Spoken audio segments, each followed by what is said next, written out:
5 years ago, I decided to leave my career in consulting to come back here to my alma mater to become a teacher. And I encountered something that I didn't expect.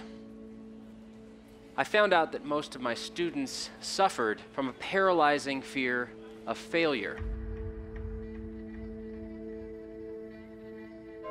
I love exam day, and you'll see why here in a second. Ready? 1, 2, 3. Texas! Fight! Texas! Fight! Texas! Fight! Oh, you Stop!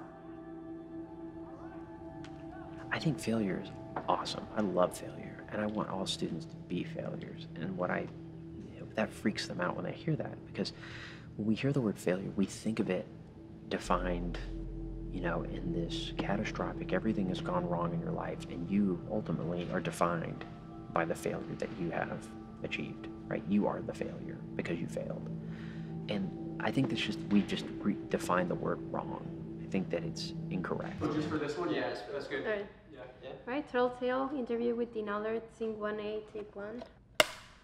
So, Clint, I met when he was either at orientation or when he was in the spring of his senior year, and he and his mother were visiting campus.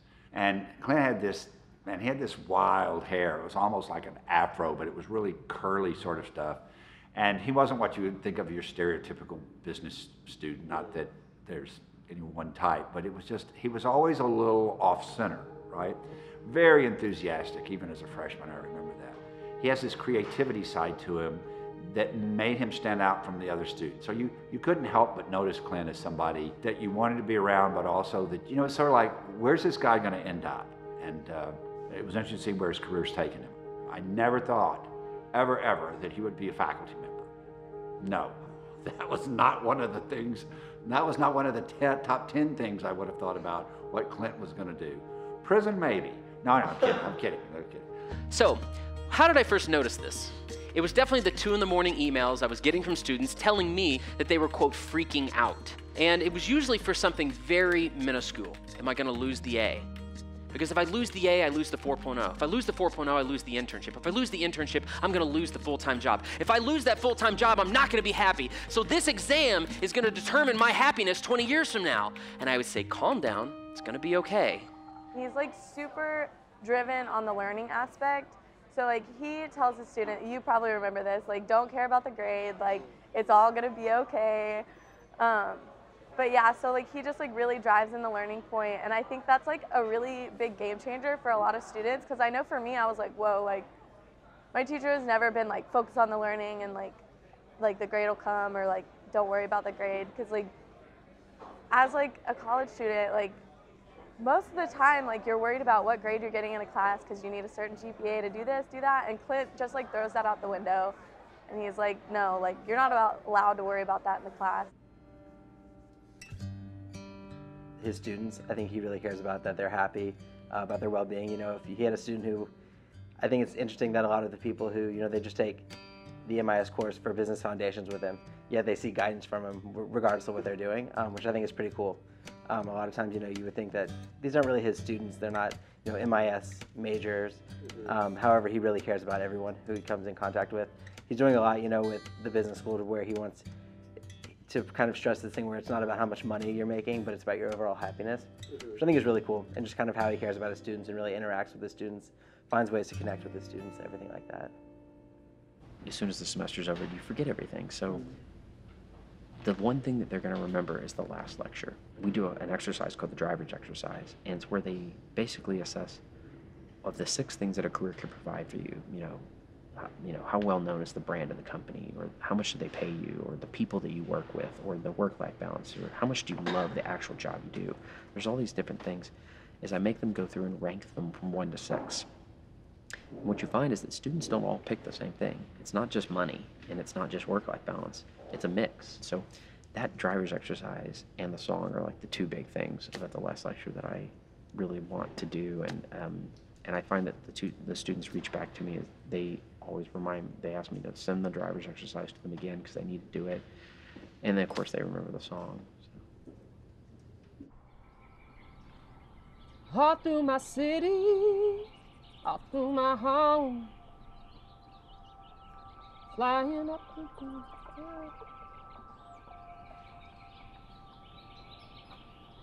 I got that.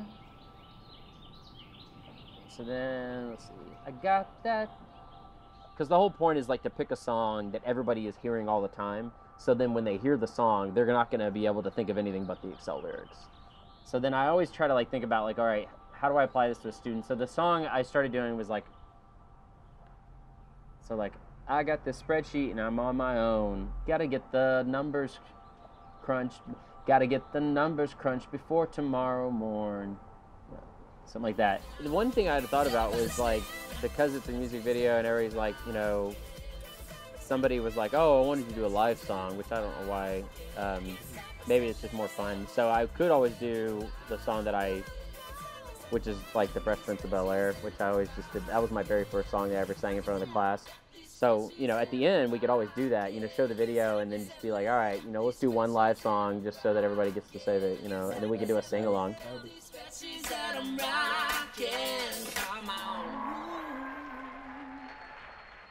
And I was telling my wife that I was going to do a music video, and she was really disappointed. She's like the most honest person in the world. So she said, you really should do a live song. So I thought I would do one song with you, and the reason I want to do this is this. Singing for me is always a de-stressor, and I figure right about now is the time that we all need a little bit of a de-stressor. So I want to sing one song for you guys that you all know, and if you guys can sing along, let's do it.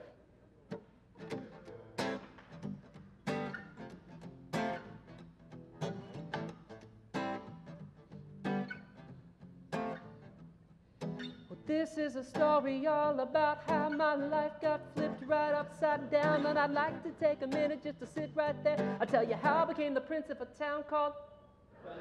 Yeah.